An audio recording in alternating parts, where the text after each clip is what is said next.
ഇറ്റലിയിലെ അങ്കോണ പ്രവിശ്യയിൽ കൊറിനാൾഡോ എന്ന സ്ഥലത്ത് 1890 ഒക്ടോബർ 16-നാണ് മരിയ ഗുരൂത്തി ജനിച്ചത്. മരിയ തെരേസ ഗുരൂത്തി എന്നായിരുന്നു ബാല്യത്തിലെ പേര്. പിതാവ് ലൂജിയായും അമ്മ അസൂന്തയുമായിരുന്നു. മരിയ മാതാപിതാക്കളുടെ 6 മക്കളിൽ മൂന്നാമത്തെയാളായിരുന്നു. മരിയയ്ക്ക് 6 വയസ്സായപ്പോഴേക്കും അവരുടെ കുടുംബത്തിൻ്റെ സാമ്പത്തിക സ്ഥിതി വളരെ മോശമാകുകയും കൃഷിസ്ഥലമെല്ലാം വിറ്റ് മറ്റു കർഷകർക്ക് വേണ്ടി ജോലി ചെയ്യാൻ നിർബന്ധിതയാകുകയും ചെയ്തു. അധികം താമസിക്കാതെ പിതാവ് മരണമടയുകയും അമ്മയും സഹോദരങ്ങളും പാടത്ത് ജോലി ചെയ്യുമ്പോൾ വീട് വൃത്തിയാക്കുന്നതും പാചകം ചെയ്തിരുന്നതും മറ്റും മരിയയായിരുന്നു. വളരെ കഷ്ടത നിറഞ്ഞ ജീവിതമായിരുന്നെങ്കിലും മരിയയുടെ കുടുംബാംഗങ്ങൾ എല്ലാവരും വളരെ സ്നേഹത്തോടെയായിരുന്നു ജീവിച്ചിരുന്നത്. ദൈവത്തിലുള്ള അഗാധമായ വിശ്വാസവും സ്നേഹവും അവർ പങ്കുവച്ചു. പിന്നീട് അവർ ലീഫെറി എന്ന സ്ഥലത്തോട് താമസം മാറുകയും അവിടെ സെറിനിലി എന്ന കുടുംബത്തിൻ്റെ കൂടെ അവരുടെ വീടിൻ്റെ ഒരു ഭാഗത്ത് താമസമാകുകയും ചെയ്തു. 1902 ജൂലൈ 6-ാം തീയതിയാണ് മരിയ കൊല ചെയ്യപ്പെട്ടത്.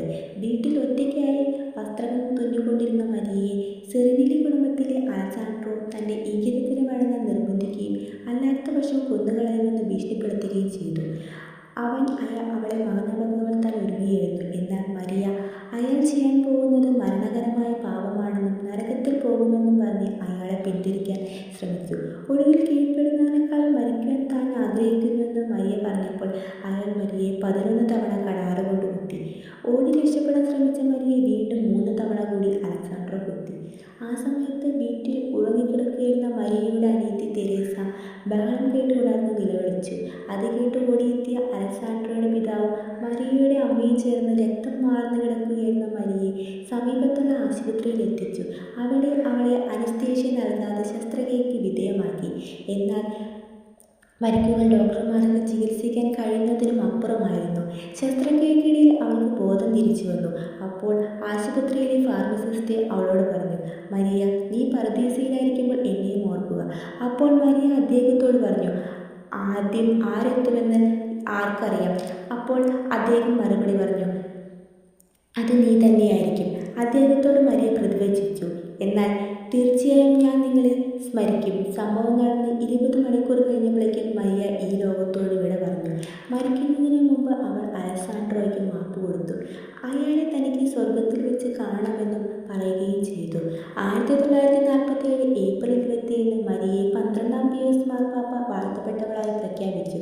ചടങ്ങിൽ മാർപ്പാപ്പ മരിയയുടെ മാതാവിൻ്റെ ശിരസിൽ കൈവച്ച് അനുഗ്രഹിച്ചുകൊണ്ട് പറഞ്ഞു, അനുഗ്രഹീതയായ മാതാവ്, സന്തോഷവതിയായ മാതാവ്, അനുഗ്രഹീതയുടെ മാതാവ്. 3 വർഷങ്ങൾക്ക് ശേഷം 1950 ജൂൺ 24-ന് 12-ാം പിയൂസ് മാർപ്പാപ്പ മരിയയെ വിശുദ്ധയായി പ്രഖ്യാപിച്ചു. ആ ചടങ്ങിലും മരിയയുടെ അമ്മ എത്തിയിരുന്നു. തൻ്റെ സന്താനത്തെ വിശുദ്ധയായി പ്രഖ്യാപിക്കുന്ന ചടങ്ങിൽ എത്താൻ ഭാഗ്യം ലഭിച്ച ആദ്യ മാതാവായിരുന്നു അവർ. മരിയയുടെ ജീവിച്ചിരുന്ന 4 സഹോദരങ്ങളും അലക്സാൻഡ്രോയും ഈ ചടങ്ങിൽ പങ്കെടുത്തു. വലിയ ജനക്കൂട്ടം സന്നിഹിതയായിരുന്നതിനാൽ ചടങ്ങുകൾ സെന്റ് പീറ്റേഴ്സ് ബസിലിക്കയുടെ പുറത്തു വെച്ചാണ് നടത്തിയത്. പതിവിന് വിപരീതമായി അന്ന് മാർപ്പാപ്പ ലത്തീന് പകരം ഇറ്റാലിയൻ ഭാഷയിലാണ് സംസാരിച്ചത്. ചടങ്ങിൽ പങ്കെടുക്കാൻ ലോകത്തിൻ്റെ വിവിധ ഭാഗങ്ങളിൽ നിന്നെത്തിയ 5 ലക്ഷത്തോളം ആളുകളിൽ ഭൂരിഭാഗവും യുവജനങ്ങളായിരുന്നു. മരിയയുടെ ഭൗതിക ശരീരം തെക്കൻ റോമിലെ ഒരു ദേവാലയത്തിൽ സൂക്ഷിച്ചിരിക്കുന്നു.